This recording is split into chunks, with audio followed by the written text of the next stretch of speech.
not a really good use of that coupon. Pay $100 for a $2, $3 cup of coffee because the restaurant's not able to give you a refund back. It's a one-time use, and so that's how a lot of people do it. Standard deductions are wasted every single year because they're not being utilized as effectively.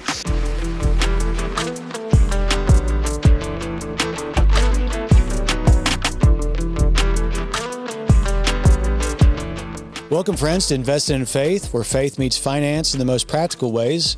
In a world that feels more uncertain by the day, there's power in bringing together spiritual guidance, practical application, and intentional living. And that's what we're here to do. I'm Bradford Hancock, joined with Michael Wallin, and we're honored to be your guides on this journey. As a certified financial planner and the managing partner of Optavise Advisory Services, Michael serves financial, tax, and estate clients across the nation, bring clarity through biblical principles. After this episode, go to investedinfaith.com to connect and learn more. So we're going to be talking today about the OBBBA, One Big Beautiful Bill Act. You've read it cover to cover, I assume? Not all of it, but I have looked at the areas that I think is most important for our clients. All right. So what are some of those areas? One of the things about the One Big Beautiful Bill that I think is very important for our followers is that it made permanent the Tax and Jobs Act of 2017. It made those deductions permanent. And so what that has ended up doing is created stability in personal income taxation. And so I think that is very important. And not only did it make permanent what we got as a benefit against our tax code in 2017, but it also increased the standard deduction and it also increased the AMT taxation. So those are two areas that the One Big Beautiful Bill has been able to come in and help people. So to make that a little crystal clear for what does that mean to individuals? Well, over 90% of taxpayers today utilize the standard deduction. And that's the amount of money that you get to keep before taxation starts.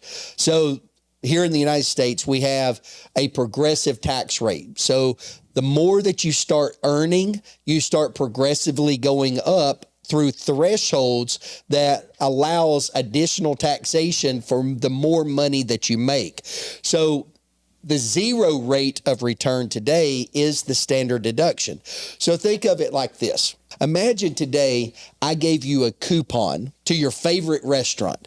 And let's say that coupon was $100. Okay? Now you can use it any way you want to, but you can only use it one time. Now, unfortunately, a lot of people will take that standard deduction, that coupon, and basically what they do is they take that, they go in, they order them a cup of coffee. It might cost them $2 or $3, and they throw that $100 coupon down on top of it. Not a really good use of that coupon.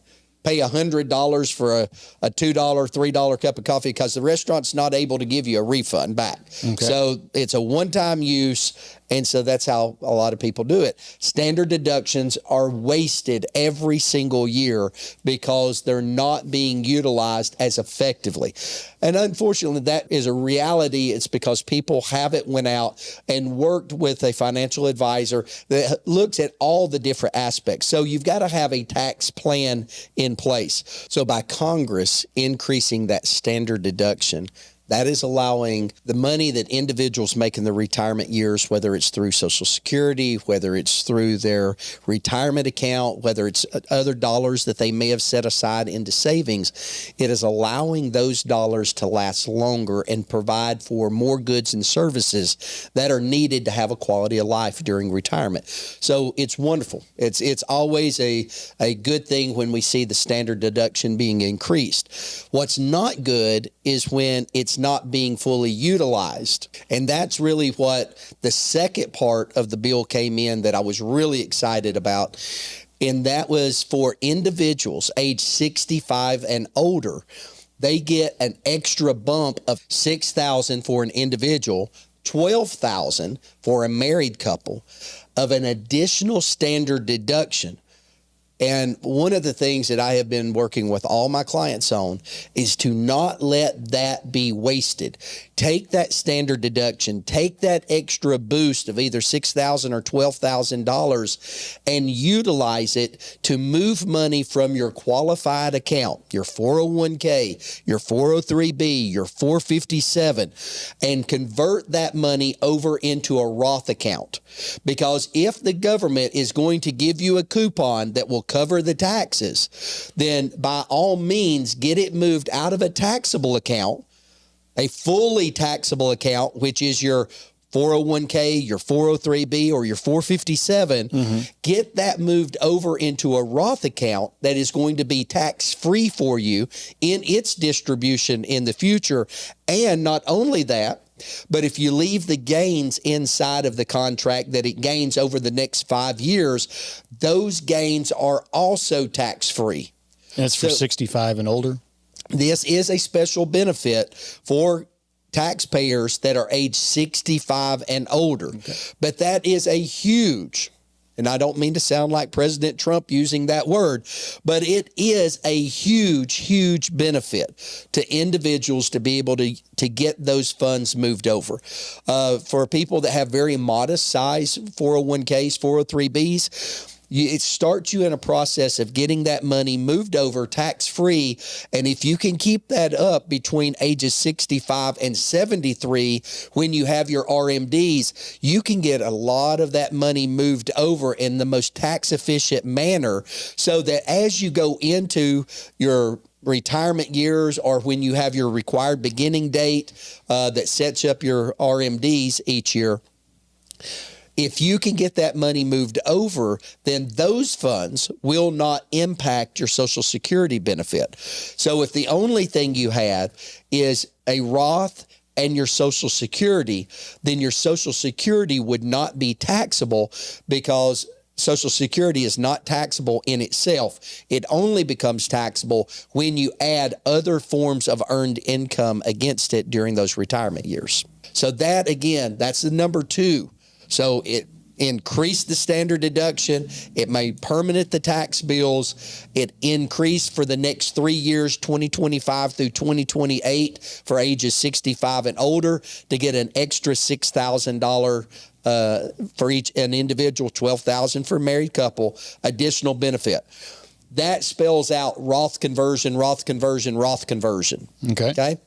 Now, the third bullet item that I think is critically important is it made permanent the step up in basis provisions.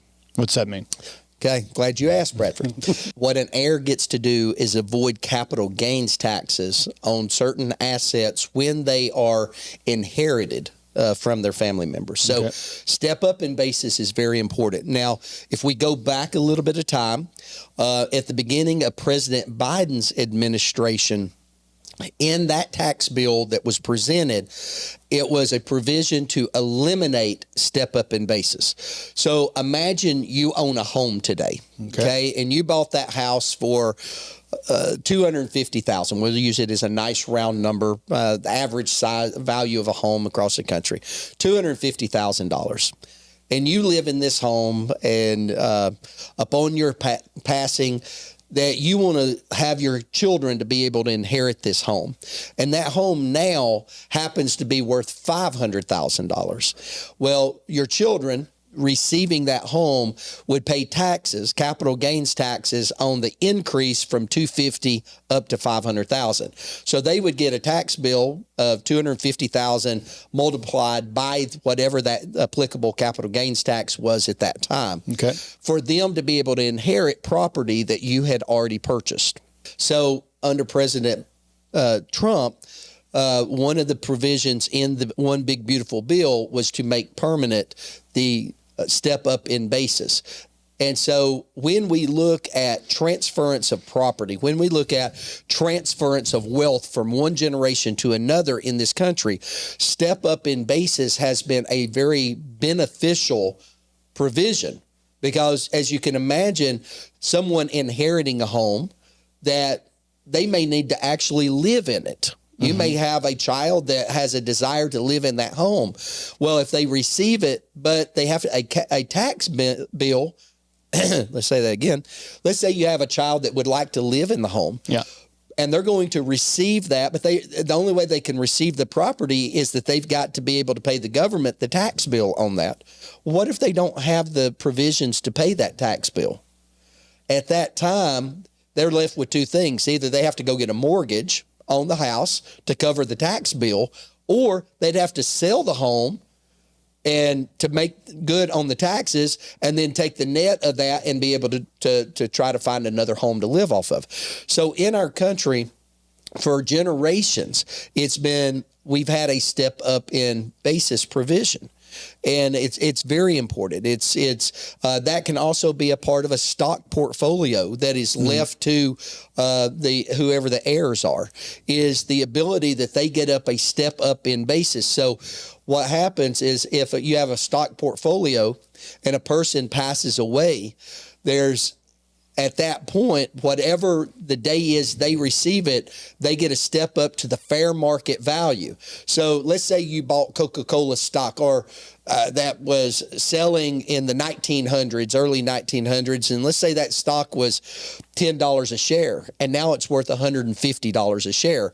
Well, you're not going to pay the $140 gain on that. You're not paying capital gains on that $140. Right. What you're getting in that is the ability to have a reset on the value as you being the new owner, as the heir, and now your new cost basis is the $150 a share in that example. So it's a way of us being able to pass wealth or pass property from one generation to another without creating a taxable event on it. So that, again, is another really big benefit.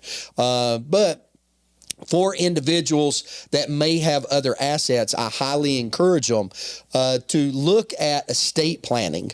If you do have an estate that you want to make sure that the government's not going to influence or change the direction of whom you want items to go to, look at speaking with an attorney like we have in our office to be able to help with setting up a trust document. Make sure your wills, your power of attorney, for either health care or for medical care is taken care of. Look at things holistically. You want to make sure that you're working with an office like we do at Wallin, Hargis, and Colquitt, where we're looking not only at the investment, we're also looking at the insurance, the tax, as well as the estate planning. Because it doesn't matter how much you make, it matters how much you get to keep. So what about your clients that don't have an estate plan in place? Yeah, unfortunately, a lot of times that when we're working with the heirs, by not having an estate plan in place because they're really wanting to step in, be able to help their parents, they're limited in what they can do because the care providers often are not allowed to either disseminate information or allow them to be able to step in. So having that power of attorney for healthcare is critical. I was talking with one of the heirs last week about how their mother and their father were doing, and they said, well, they're declining a little bit right now. And I asked them, I said, well, what type of legal documents do you have in place right now so that you are able to step in immediately to provide care or to assist? And they were like, well, we haven't got around to getting that done yet. And I was like, well, now is the time. It's not one of those situations if your parents' health is declining now and you're already seeing that you're needing to step in, providing daily assistance in some manner. You may need to be able to step in on the financial, step in on what type of health care they're getting. Mm-hmm. Right now is the moment to do it. And actually, we've got an appointment scheduled tomorrow with that heir to get their legal documents put in place because they do recognize that needs to be elevated up to a priority for them.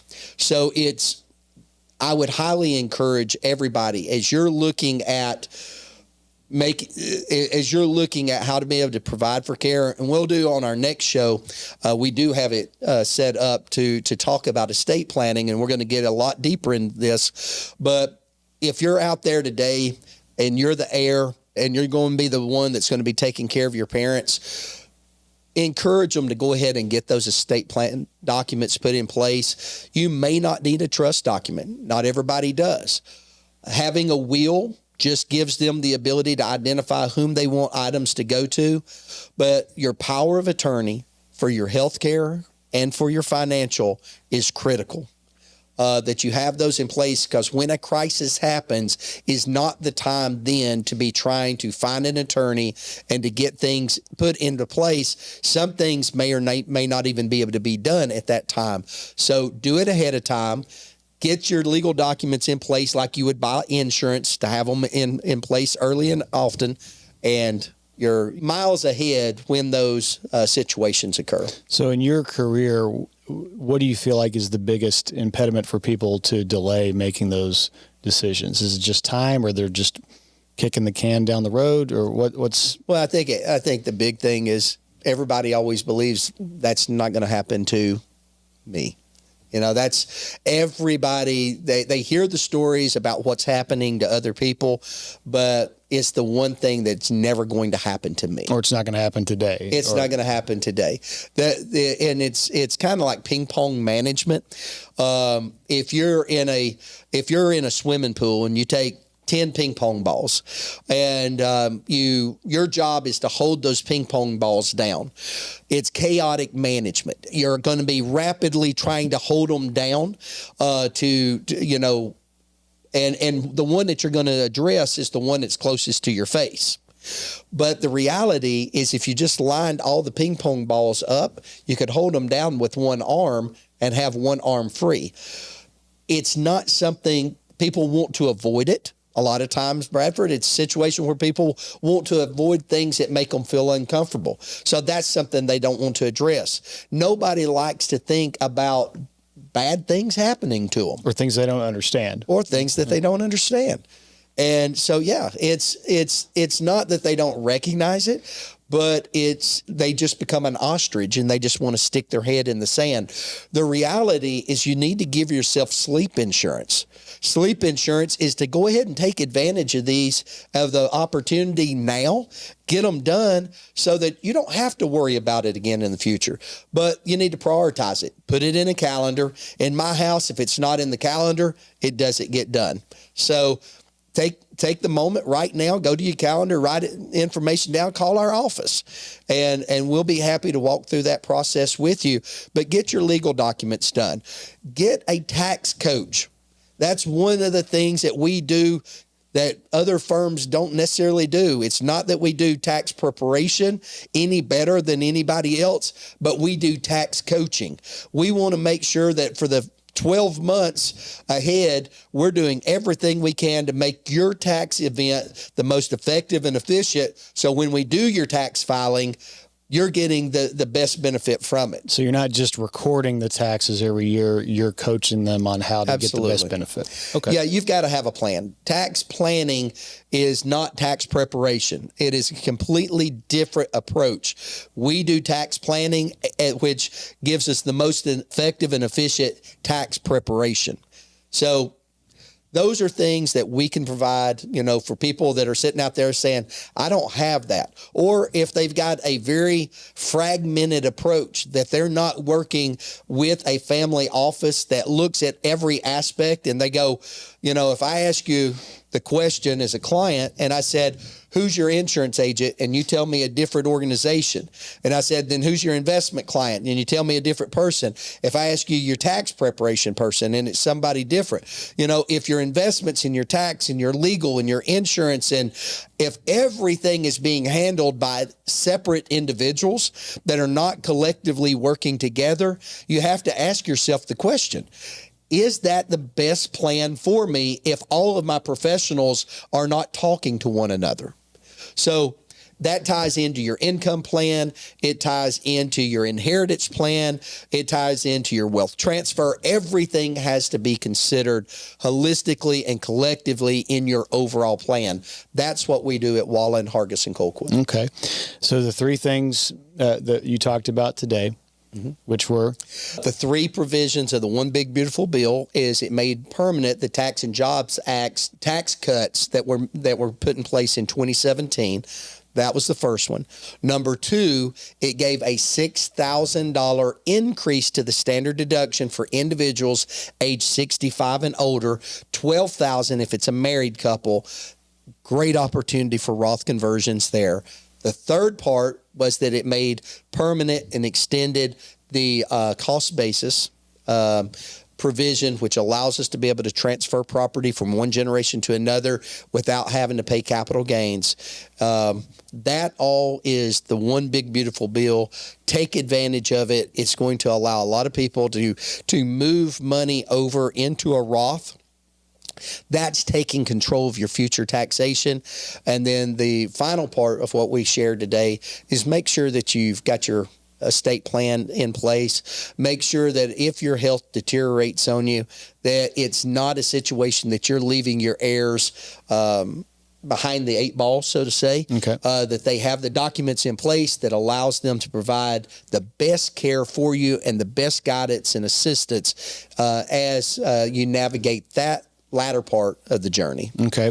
Thank you. That's a lot of good information. And where can people go to follow up on this? Well, if they'd like to call the office, they can go to 855-378-1806, 855-378-1806, or they can go to our website, investedinfaith.com, and leave us a message. We'll be happy to give you a call back. If you like the shows, go on, like, share, and follow us. And we'll have more information like this to be able to share with you that's not Wall Street, but Main Street. We want to make sure that everybody has the information they need to maximize their estate, investment, their tax, their insurance plans, make sure everything's in place to give them the highest probability of success during those retirement years. All right. Well, thank you, Michael. We appreciate the time today. Thank you. All right.